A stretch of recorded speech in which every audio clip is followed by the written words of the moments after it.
Welcome back to the weekly wrap up here at She's Speaking. That's Kendrick, and I'm Emily. And today, oh shit, damn it! We didn't rehearse that well enough. It's okay. We didn't do that. We'll get it down. Today we are gonna do this quick. Kendrick has a birthday to get to, and I would have done this episode alone, but it's the last Sunday live we're going to do for the next few weeks because next week we'll be prepping for the actual live show, and then the week after we'll be recovering from that live show. Yeah. So there you go. So this will be the last one. We're going to get this done in 45 minutes. We can do it. That's literally a normal size episode. It's just us. We talk so damn much, but it's okay. I know. That's like what Kendrick always, whenever Kendrick asks me to be on his pod, he's like, it'll be short. I'm like, I'm going to plan for 2 hours because we can't shut up. We never. And every time we record, it's like, okay, wait, one more thing. And then, and then like, yep, what did I say? Exactly. Exactly.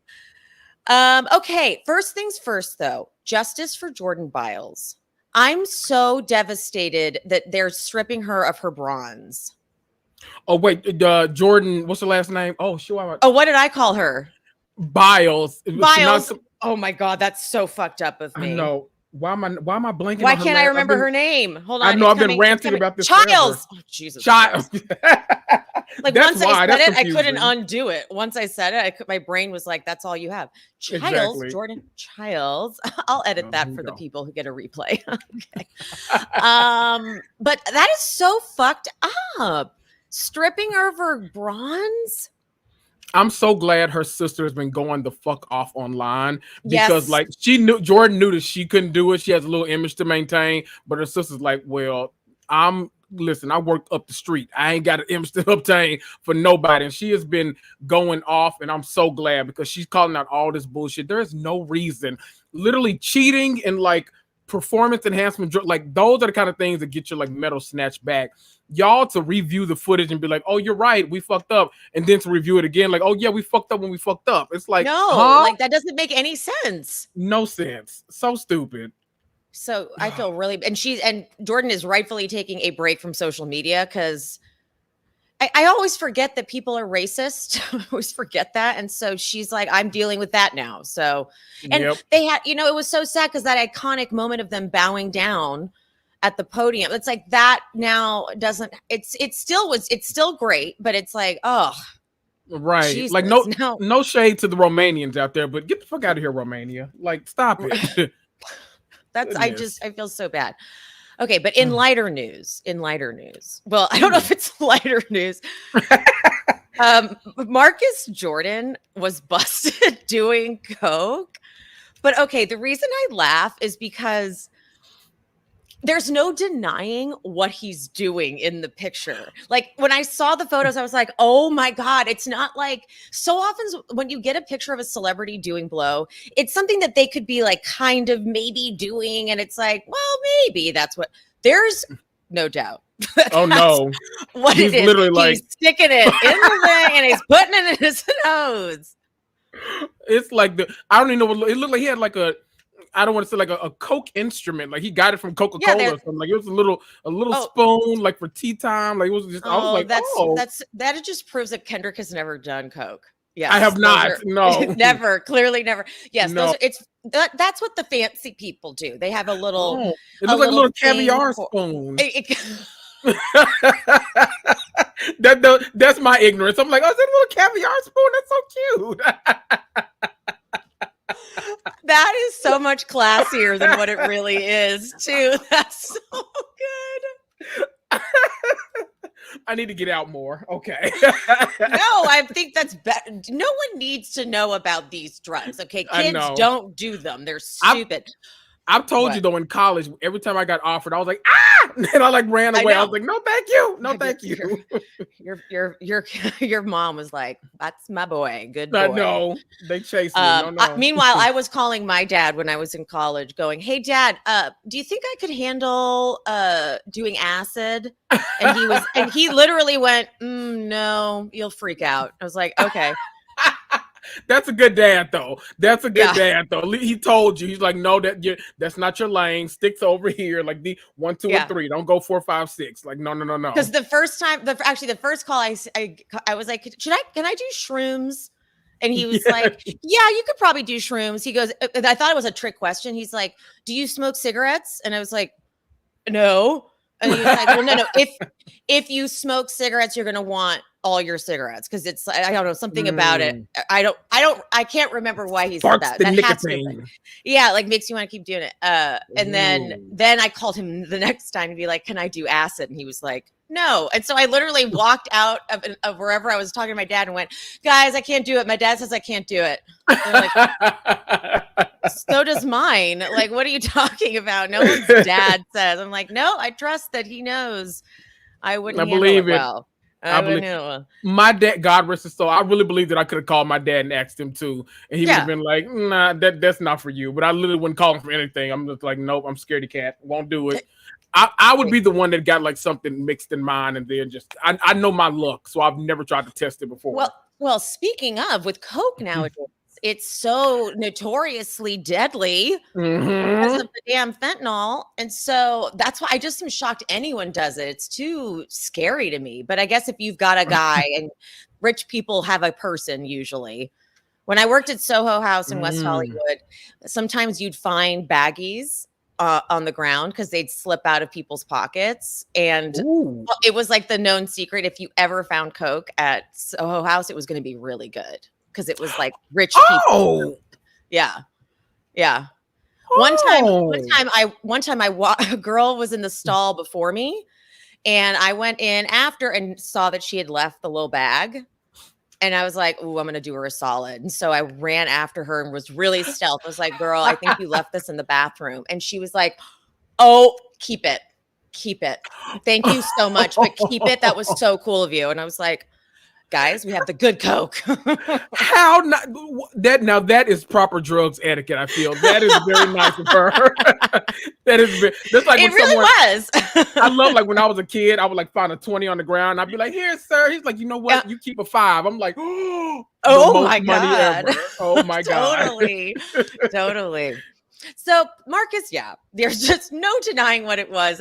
Like that's what made me laugh at the picture. I'm like, there's just you're sticking it in the bag and putting it up your nose. There is no lying your way out of this and claiming it was something else. No, nobody likes all-purpose flour that much. So we definitely know what it was. Yes, sir. Sorry. Yes, so bad. Okay, another quick fun one. So Brittany, now mind you, Jax is in his mental health facility right now. I guess he's on Cameo from the health facility, and I'm going to play his cameo. But you'll see what you'll see though is on the screen you'll see a caption. Brittany shared his cameo to her stories with the caption.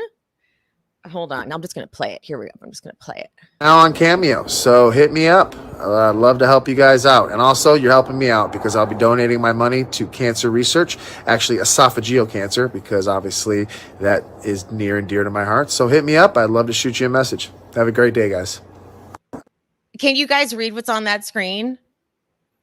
You want me to read it out loud for him? Can you? I'll read it. It says, just realized Jax has this on his Cameo, and it's disgusting because he hasn't donated a dime. That's Brittany. Brittany posted that while this man is in the mental. Like, that says a lot. Ooh, it says that this marriage is like, this divorce is real. This divorce is real, first of all. But also, sure does.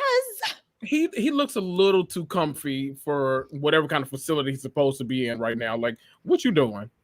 Yeah, I don't know if this is like an old one or something, and she just pulled it and decided, like, I didn't know he still had this up. I don't know, because I'm like, where is he? Because this was recent. She posted that. Kristen also shared Brittany's story as well, shared it to her story, because like that just says everything. Guys, goodness, right? That's so trash. I know. I'm so loving it though. I'm so like the day. It's like when bad people, when the one person that's always had the bad guy's back finally turns on him. There's the stuff that comes out. It's always really good. Mad Day is always fun for Mad us. Day. Mad Day. Can I say one thing before we move on? No, I want you to. Yes, please. I saw a picture, and it was of all of the Valley girls, because they're filming season 2. It was of all of them except Kristen. And I want them to know very early on, if any of y'all hear this, don't make the same mistake again. The last 3 or 4 episodes of that season was boring as hell after a phenomenal season. Because Janet tried to play producer and didn't want Kristen around. She wanted to get her out of the picture. I'm sorry. I know Kristen is not... Look, I'm a black person. That is not my moral high ground, okay? But if we are making a show, you need sis to be around. Do not make that same mistake. Janet is no longer pregnant. Don't let her use those, oh, well, now I'm going through this or I'm going through that now, so she can't be around me. Do not let that lady talk y'all into cancellation. Let that lady come around. Okay? Okay. Yes, I didn't put that together. Mm-hmm. I did not put that together because I recapped it week to week, and it was also happening during the same time as Vanderpump Rules, and there were a few weeks where the reunion was just so many things to say that I was like, oh, I'll just do Valley next week. And when I went to recap, when I went to recap the 2 episodes, I was like, wow, these weren't very entertaining, and I didn't even put it together. It's because Kristen was 86 from the group. It's because Jack's okay, that's your villain, but he's good in that situation because Kristen is right there too, stirring it right with him. You need them 2 pot stirrers, but if you just got Jax, then you just got an asshole, somebody that's an asshole to his wife. That's not fun for us to watch. So yeah. Well, this is also why reality TV is typically based on women. Women are just more interesting to watch when they're losing it than men. Yes. So it's just, no matter what, it's always going to be, women of course get the worst feedback than men, comparatively, but they are more entertaining to watch and we want to consume it. I literally, one of my absolute favorite content creators, I was watching a thing with him. He was answering all questions about himself, and he's a black man. And he was saying, someone had asked him a question it seems like you hate black women so much because you talk about these shows.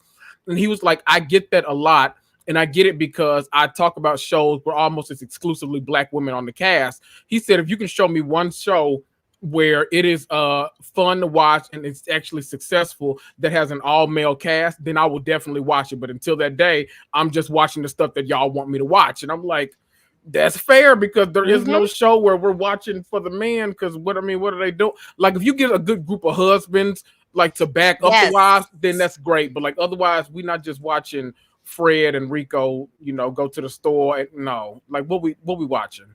What we doing? Southern Charm is actually a good example of that because the men are definitely more of the consistent stars of the show because they've been on longer. But if you didn't have Catherine, if you didn't have the women in there, it just would have been because men get over fights so easily. They have their fight and they're like, all right, we're cool. I'm like, well, that's not interesting. Right. So women are just more interesting on reality television. So Kristen has more layers to her crazy than Zach's, and I need more Zach on this. I'm sorry. I love that Zach became such a fan favorite to Janet's dismay. Janet really thought she could get us all hating him before the season and then during the season and then before the finale even showed him saying that thing about she was on all the podcasts. She was well, and totally out of context, and then we see it and we're like, okay, well, it was it's not you. Okay, because she's the one that ramped up that conversation with those. So we'll go on a whole Valley rant, but she's the one that ramped up that whole conversation and then made it seem like she was just the victim and we weren't even talking before then. That's you're on a TV show with him now, so not really an excuse for me. So get out of here. Okay, last thing before we go to House of Dragon, Lala did an interview with Parent Magazine. Why? And that was unnecessary shade. I'm sorry. I did not mean that the way it came out. I'm sorry. Whoops. Oopsie. Yikers. Okay, so in the interview, they ask about how like that you got a lot of feedback about how you reacted to Ariana Madix not filming with Sandoval. Here's what she said. I've always been a pretty intense person and I've always been protective, but the moment you have a kid, you turn into a warrior. Anyone who comes in and tries to threaten the well-being of your children and how you provide for them is not going to be taken kindly. I stand by what I said at the reunion. I was deeply offended because no one was going to come in and take food off my table. I'm a mama bear, and anyone who doesn't understand that, not my problem. What? Ariana did not take anything from you or your child. How are you flipping everything into that? Exactly. And if your whole show relied on one storyline when there's supposed to be an ensemble cast, then that's you why lost it's an from the ensemble get-go. cast. Exactly. So okay. maybe you don't have shit going on, Lala, and you need to blame your damn self. Yeah. I'm really disgusted by that. Like that quote is anyone who comes in, because she said try to do that with Katie. Like if you're gonna come after my business that I support my daughter on, it's like, well, you also came after her business. Okay. Exactly. Oh my God. Exactly. Okay. Let me see what you guys, I want to see what you guys are saying in the chat. I haven't checked in. Lala needs the money. Aha. She does. She does. Yeah. No, yeah, no, I can't, I am sick of it. I don't even know how they're going to come back and film a season now. Even like after all this time has passed, Ariana is so beyond it now. And now when she does interviews, she's talking about Love Island. They're not even asking her about Vanderpump Rules. Exactly. Because who cares about Tom Sandoval? Yeah. And Lala. I mean, like, they might ask about Katie because Katie and her are actually friends. They got a restaurant together. They're going to ask about something about her before they ask about the damn show. So that should tell you everything you need to know. Get out of here. So bye, Lala, whatever. Like, done with you. Okay. All right. Now we got to talk about House of the Dragon. And I want us to have at least half an hour to do so. Okay. Here we go. So I'm going to go through the journey I had with the very beginning. Like the very first shot is this monkey and going into like some harem type thing. It was so different. It felt like I thought I turned on the wrong show. It almost felt like one of the Mummy movies. Oh. And I was like, what am I watching? And then I realized, oh, this is that guy. I feel like because it was the finale, I wanted all of this maybe the episode prior. I didn't necessarily want an entirely new story thing. Like, I don't know this Lannister guy that well. I don't need to spend this much time with him. I can understand that. Yeah. And then we meet this power lesbian. And I'm like, I'm down for this for sure. I just not right now. I kind of would have liked to like keep focusing on what we already were focusing on because it kind of went a little on and on, like the mud wrestling and with the whole thing. And I was like, I don't know if I need this right now, guys. And they got them on like good terms very fast too. It's like, no build up. Okay. Yeah. So I could have put it this could have even been maybe in two parts, like start it in the last episode and then finish with like him still there having a mud wrestle or something. It just felt like to introduce it was just like a shock. I'm like, I don't have time for this. I need to focus on what everyone else is doing. You know what I mean? So sir, I'm not doing like a scene by scene recap because I just want to take like the overall bullet points. And then I also want to talk about the season overall. Okay. So Sir Alfred shows up to Harrenhal and he's all like, we need a king. And Damon's there's a really funny line. Sir Alfred shows up and Damon's like walking through and he's like, oh, this is funny. And then he goes, did you see my army? How do you like them? He's like, it's such a dude. He's like, did you check that out? Huh? Right. Huh? Check out my army. Isn't that pretty cool? You see my new sports car outside? Yeah, it gets up to 200 miles an hour. Yeah. Pretty cool. And of course, he's like, yeah, we need a king. But Sir Simon is watching this and he literally calls Rhaenyra like, come get your man. Yes. Girl, honey, we need you to get down here. the underrated star of the season. Like he's the one that's got the realm's best interest in mind, not Damon. Sir Simon really is the one who saved the realm. Okay, we want to talk about that. But okay, speaking of, so Alice takes Damon on like one final acid trip, and he sees the way everything's going to play out. We get a shot of the dragons like being birthed on Daenerys. Is that her name? Yeah, Danny. Okay, Danny. Thank you. And then with like the White Walkers and whatever. I wonder. Here's what I wonder. Wouldn't him seeing all of that craziness, like the White Walkers and everything, make him want to do the opposite? Well, you know what I mean? Yeah. I get what you're saying. I think the way they like kept talking about it, it made it seem that like it wasn't necessarily like trying to change the future. It's like you are such a small piece of such a bigger puzzle that you need to do your part so everything else can like unfold, like it can actually happen. So yeah, I think at least because one could kind of argue that he could have seen all that and been like, well, let's change it. The butterfly effect. Let's step on this caterpillar right here. Yeah. Because I'm like, because after having just watched Game of Thrones and like the White Walkers and all that, it's just like the hell they're about to go through, you know? Like if we could have done something to change that, you know? And I wonder too, like the way it seemed like he got glimpses of like the bigger picture, but I wonder if he knew, like, he's probably like, okay, who are these big popsicle men that are like throwing spears and like all this stuff? Like, what is happening? He's like, I don't get that, but I guess that's got to happen. I don't know. So I wonder. Popsicle men. I don't get that, but I guess it's got right. Like, okay. So I wonder if he knows like the amount of danger that's coming towards him. Who knows? And I bet if he knew. I bet if he knew he was doing all this to get Bran on the throne, his ass would have been like, okay, you know what? Let's kill as many people as like let's change course here. We don't need this happening. That's what I'm saying. I'm out of here. I was like, if you saw that's where it was headed, because I'm so bitter at the end of Game of Thrones. I'm like, Damon, you could have changed it. We wouldn't have had to have Bran take over. Right. Okay. Damn it. Wow. Okay. So here's something I want to ask you about. So we just last week complained about Damon and his visions and how it was taking forever. And we're like, get this guy out of there.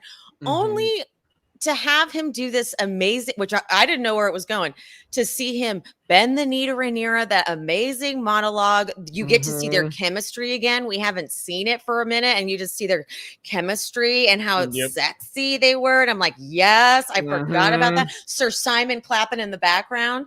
The little queen loves it. He was like, yes, honey, I've been trying to say. Like, literally, he was in heaven. He looks so good too. His cloaks are all like, he's flossing. That's flossing.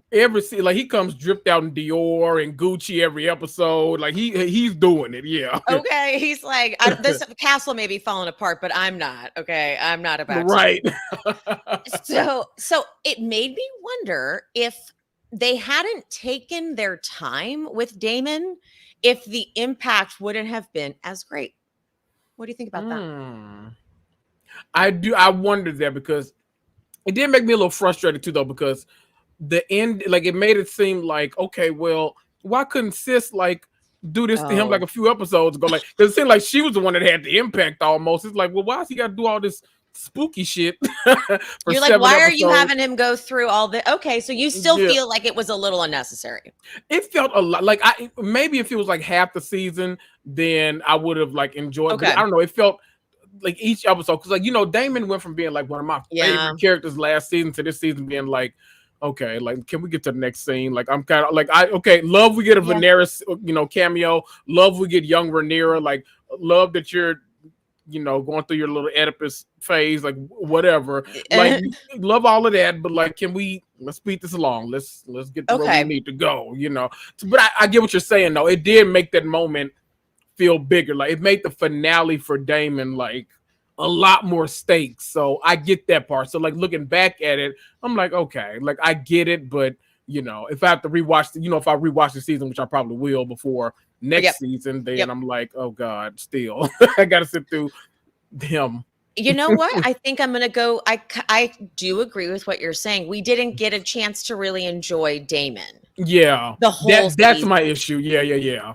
The whole entire season, and he was such a great character season 1, and now we didn't get him. And I can see the arguments. They should have split the middle. Yes. Maybe. But I think season 3, they set us up for an amazing Damon in season 3, which I do love. And so I'm going to say this about the season overall. I actually really respect them for taking their time, because they knew they were going to get all sorts of, where's all the fighting and da-da-da-da-da. And they gave it to us. Rhaenys died on a dragon fighting. Exactly. People who don't think there were enough dragons, I'm like, there were so many dragons. I know, all the time. Like, they give us these like great, like high intensity moments where people like want just every single war, every single episode. And it's like, that's not, people for some reason like misremember Game of Thrones until they rewatch it, because they think Game of Thrones, oh my God, every episode it was this and that. I'm like, there was like 3 seasons before we got to like a war of anything, and then we took another. I'm like, like Game of Thrones is all about the amazing dialogue and the backroom stabbings and the like. That's what it's about. Like, y'all are like, it's weird. I don't know. And that's funny you say that, because as I've been rewatching Game of Thrones, the battle sequences I can almost fast forward through. I'm like, they fight a lot, and then. And then, and literally the people who like everyone else is dying, but the people who are our main characters. So it's always so silly to me, because I'm like, like all the arrows hit everyone else but them, and they're like, oh my God. I'm like, okay, we got to make this a little more realistic, right? Like literally, these people would be dead 50 times. They're already gone. So like the battle sequences weren't anything that drove the story. In fact, they usually ended stories too. Like someone would die. I don't know. So I have not felt a lack of action. Like the dragon shit in the dragon pit, all that stuff was excellent. So I don't agree. I think it was really cool of them to give us just a lot of character development. Yeah. Like Alicent's journey. Yeah. I think the journey of the season, honestly. Kendra, and you and I both have, like, we've both had the same vision of Alicent from season 1. And I guess not a lot of people have thought the same way. I just assumed it was obvious, because Olivia Cooke played the character like that, and so did the original or the young Alicent, Emily Darcy. Is that her name? I think. But they both played it the way we saw it, which is, yes, they're doing, they're manipulating and they're playing the game, but it felt to me and you like she was doing it because she thought it was for the good of everyone. Yes. Because she'd been told that that's what it was, and it's on her for not thinking for herself. That is on her. But that's what this now, like where she is now at the end of this season, where she's going to Rhaenyra and she's like, I'm done. I took my paid time off finally. I went on a retreat. There's more to life than work. Floated in the water. Yep. So like you can have it when, like that all made sense from season 1. To me, like from there to here, I'm like, oh wow, they did a really good job with that. Yeah, I think so. I like that. It was my journey. That's my girl. Yeah, we're like, it's so crazy. It's crazy how much people hate Alicent. Like she's a real person. You know what I mean? I'm like, she's just words on a page that someone wrote, and now an actress has brought them to life. This is not real. Like that's why sometimes recapping fiction, like scripted fiction, right? People forget that like these are the writer's choices, and it's not like this is a person. So like you can look at it from that angle, and I think Alicent has had really cool choices and changes and whatever, and I think they did a good job. It's like she's not real, guys. Like she didn't really do any of this. It's all written for the show. Exactly. Fabian Frankel was getting so much I'm talking about like ridiculous DMs and hate messages and all that kind of stuff because he plays the character so well. And like I wonder if Olivia Cooke has gone through the same thing. Because, I bet she has. Yeah, they both play, and it's like, okay, get a grip. Let's come back down. Let's touch a little grass. Wait till it rains and then touch the grass so it's wet. Like let's be okay for a minute. Like what is wrong? I had it's a small win. It's not a big win. This isn't a big, like, this is nothing crazy. But I posted on Threads my thing about Allison. Like, it's giving, she finally used her it's a stupid joke. Finally used her paid time off, realized there was more to life than work. I said, I know y'all hate Allison, but I'm here for her journey. I don't care. And this one person commented, the good old classic start a massive fire and run move, LOL. And I know they were trying to be like, because that's so this is subtle. You may not even get it. I shouldn't even be reading this, probably. It's stupid. But this is what I wrote back. Aw, I think it's so much more layered than that. But I guess it's an easy joke to make.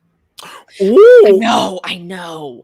I was like, that's subtle, and you'll have to think about that. Like, so he couldn't reply, he couldn't respond, but I got a bunch of people that liked my comment back. There you go. Okay, I guess sure, if you want to be reductive and do that shit with the character, sure. Right. Fine. That's cute. That's cute. But there's more to it, okay?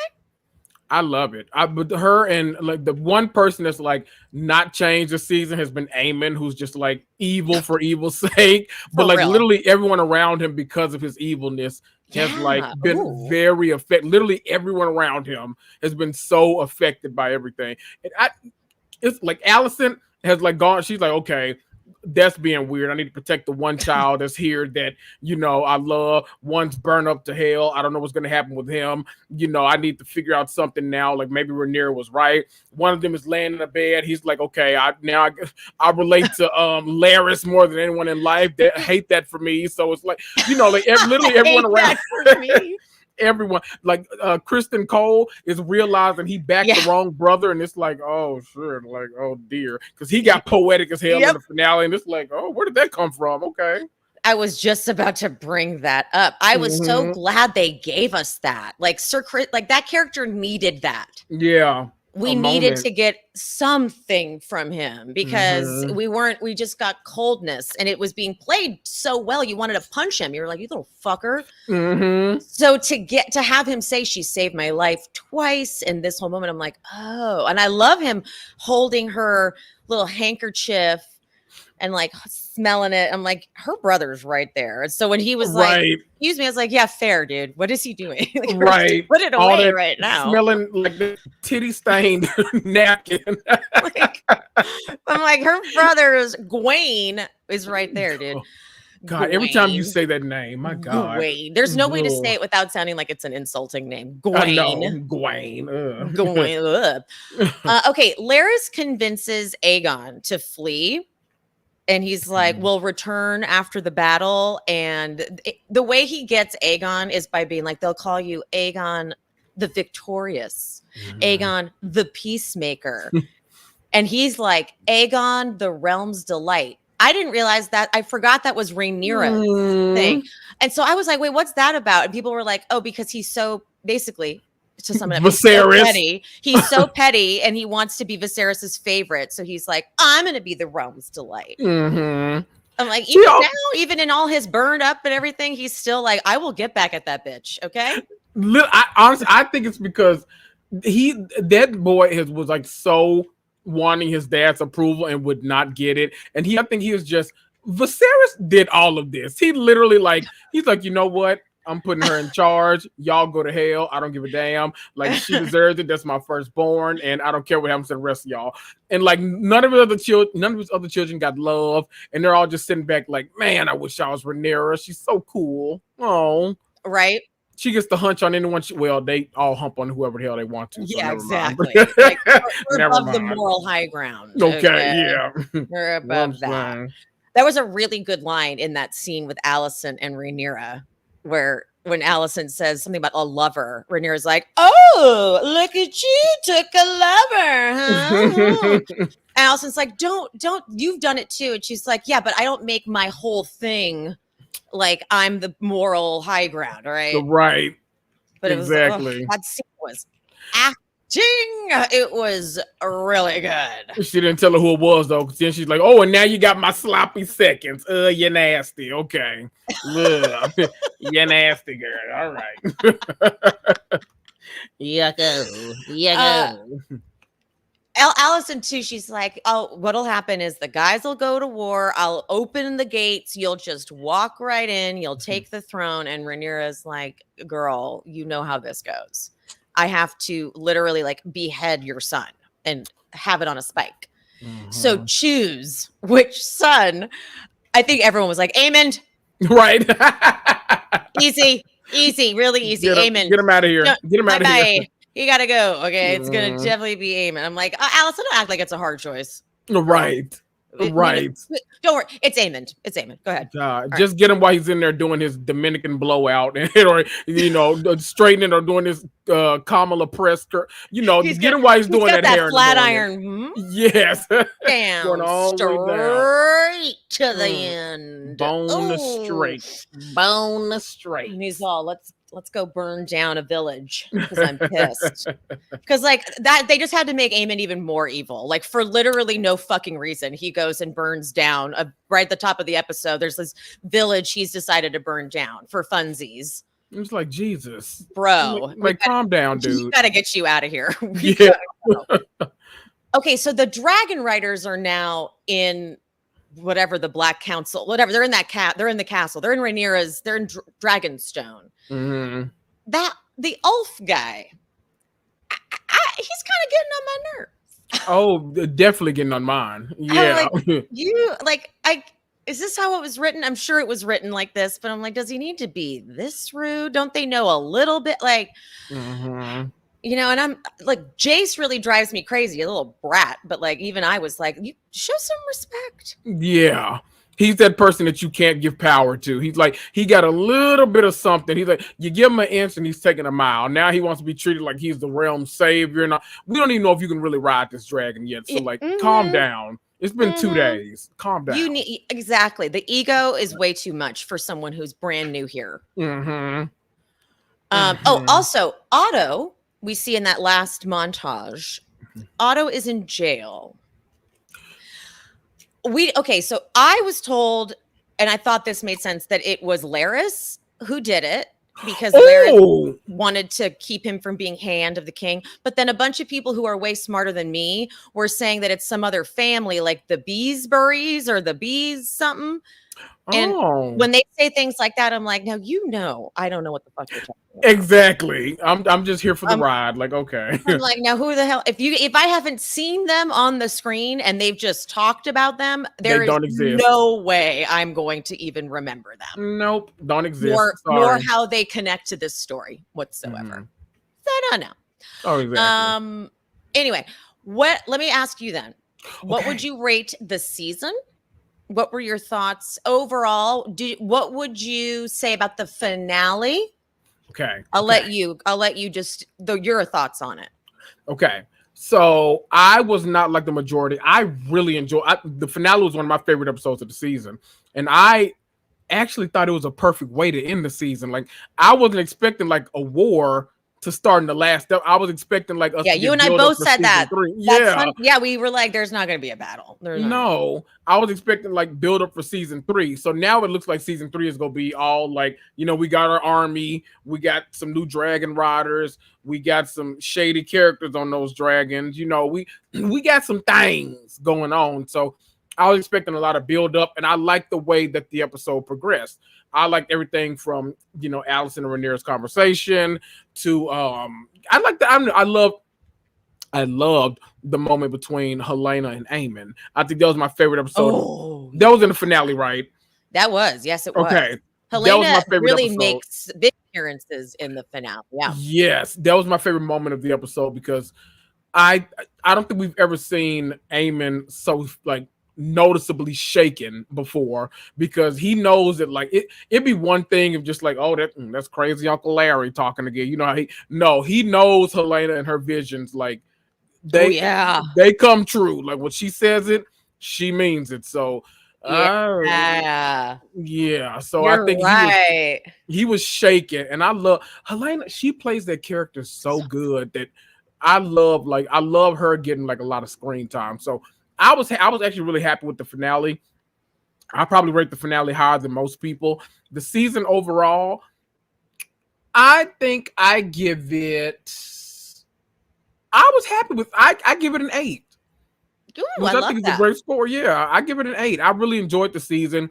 I loved all the dialogue and the building towards everything. And I'm a person like you know me, I love a good slow burn. So like I'm Yeah. not a person, I don't need action every episode and stuff like that. And when they gave us all that action in episode 4, I was like, oh, like we're done for the season because like that was like a lot of stuff happening. So I wasn't expecting any more like stuff like that. But we still even got like who was it on the dragon? Not Bela, because Bela's the one looking for the dragon, right? No, but that Bela's the one on the dragon. You're thinking, I think Already, it's Reyna. okay. Reyna and Bela. God, these names. That's just not everyone's fair. name is just way too close, right? Rhaenyra, Rhaenys, Bela, okay, like goddamn. Bela. The episode when she was like just flying overhead and happened to see Sir Kristen, like love that moment. Love the episode when like Alicent and Rhaenyra in the sept, like praying together, but like talking. Like it's so many moments. I don't know why, but one of my favorite moments of the season was realizing what Rhaenyra's plan was. Her and her lesbian lover when they sent all the food to them, like for them to like see, like, oh my God, what is happening? Totally. They love us. Our crown never gives us anything. They hate us and they're keeping us away from this food. So it's like, ooh, I like seeing stuff like that unfold. So I was actually really happy with the season. I'm gonna say I'll give it an 8 as well. I don't know if it's just that it's fun recapping House of Dragon and like maybe that because sometimes like when you and I recap seasons, we love them more because we recap them and like we find out that like that season of Atlanta, that the first one we did where people were like, people don't like this season? What? Right. The time of our lives. But I also enjoyed this season. I also enjoyed the character development. Will agree with you completely on the Daemon aspect in that we just were robbed of as much Daemon as we would have liked. But to see where we're going to get him season 3, I think that, you know what? I might even rate them a 9. I might even go. Okay. Want to know why? Because it really was bold of them to take their time like they did. Yes. Because there's so much pressure from the audience. House of Dragon and Game of Thrones are like the hardest shows to do because everyone is going to be mad all the time. Everyone, every day. Anyone who read the books, it's like, that's not this or that. Or it's like when you read a book, you have such an attachment to the way you saw it in your head too. Yes. And so when you see it done, and so you have to just know you're going to get a lot of bad feedback. And the fact that they didn't feel pressured to just get it all together, and they know, they're like, no, that'll be season 3 and then we'll have season 4 and then we'll be done.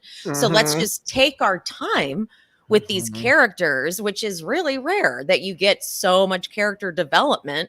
And these actors are so damn good that I'm like, all of it. I'll take all the character development from them. Yes. So I think that it was a cool, bold choice of them. Not every single choice to me made sense, but that's also the part of this. That's the creative liberties that they've taken. I just respect them, I think, for taking them, because after watching Game of Thrones, rewatching it again, I'm like, God, this really was a tough show to do and to not piss people off. Because when I go online and I see people's feedback about it, even still, people still talking about it, I'm like, wow, that is not an easy undertaking when you've got big book fans who and it's like it's all fiction. None of it's real, but people get so mad at like inaccuracies and people not understanding like the flow of it. It's like so it's a tough show. So I really loved it. I thought the dragons looked fucking real. Yeah.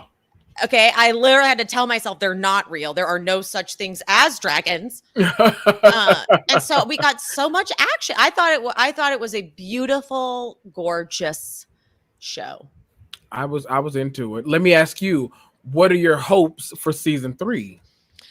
Daemon and Rhaenyra like strong together, like as a really like tough alliance, because that's when they're like the sexiest, and that's when I love those characters like banter and dynamic. I could really use a lot more sex scenes from Alicent and Sir Kristen. Yeah, we need that. All right, we need that. The fact that they cut a sex scene and a new haircut, but they cut the fucking sex scene. I would like it to be released sometime, please. Release the Snyder cut. So like I would like a little bit more of that. As much Helena as I can get. Yes. Give it to me. I'm here for Allison's journey. What else is happening? Oh, I get to see a new dragon rider. I get to see how Reyna actually tames the dragon. Oh God, Right? what if season 3 just opens up with her like burn to hell, like in a Wait, that would be like a good comedy. That would be like a good like comedy bit though. Just her gone. They're like, oh, that's it. That was it. right? That didn't go so well, did it? Like, we'll Like see. something like that. Yeah. What about you? What are you hoping to see? And then we'll wrap it up. Okay, I'm hoping for. Okay, I want. I want. I want. You know what? Jace is a little pouty fucker, but I actually want him to keep his foot on Ulf and Luke's necks because, like, I don't. We not trusting them. The black man, he okay with us, but those two dudes, we don't see it for them just yet. So they got too much to gain, So those two, I want him to keep his foot on their necks. I want Rhaenyra and Daemon to return to return to King's Landing. Yes. Even if it's just for a short time, but I want them to return there to do whatever they need to do, some kind of wild confrontation. My big hope, it probably won't happen until season 4, so I really do need to let it go. I want Laenor to come back because I just want to see like what him being there does like to the story, because like the whole reason that Rhaenyra and Daemon could get married is because he was gone. He was burned up supposedly. So it's like, what does that do to their marriage? What does it do with Corlys knowing that, oh, I'm the hand of the queen, but you've known that my son was alive this whole time and didn't say anything to me. Ooh. Like, it's a lot. We can get a lot of drama squeezed out of that. That's like that. You sound like a reality TV producer coming up with good drama. Like, you know what I mean? Like, and then he's not going to know he's the hand, and he's not going to know about that. Oh, that's so true. There's a lot of storylines that can come. Yes, from that. I need all of that. All of that. And what else? I want more Alicent and Kristen. I'd like to see even more like Kristen Cole, like internal conflict. Yes, I do think that he was really loyal to the crown, and he was really hurt, but he seemed like finally be getting over it and like getting into Alicent. And I think that now he's like really struggling because like he feels like he played a part in why this war just might be lost by the Greens. So I want to see more of that conflict, more of him, I don't know. I'd like to see just more of his character development, more of Alicent's character development. I'm into it. And last, I want that other son, that other Alicent child to make an appearance too. I think someone told me the one who's somewhere else. Yeah. Yes, I think somebody told me he plays an important part in the story. Ooh. I think I might be lying, but I think my friend, like, he's always like, I read the books, he listened to the audibles, but still, like he listened to some part and he said that he thinks that he plays a big part in them, if I'm not mistaken. I mean, I would hope, because why bring him up at all? Right. Why bring Gwaine into it and not him? Yeah, exactly. So I feel like it has to be a reason. There has to be something. Yeah.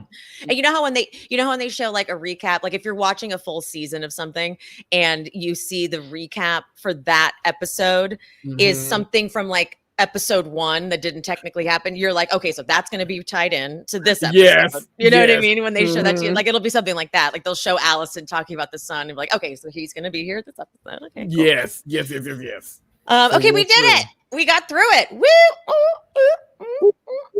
Okay, guys. So this is goodbye for a couple weeks, but the live show in person, August 23rd at Hotel Cafe. Kendrick and I are we're going to have the time of our lives. Okay. We've just already decided that it's going to be a damn good time. So get your tickets. They're at the link in the description of the episode. Thank you to the Sunday crew who's always here, being the best in that chat, holding it down. I'm going to miss you guys, but we will be back, of course. And shout out to the replay crew. Shout out to you guys shout out to the replay crew. Yeah. Yes. All right, guys. Love you so much. Mean it. Oh, let me get my fan. And we'll see you soon. Bye.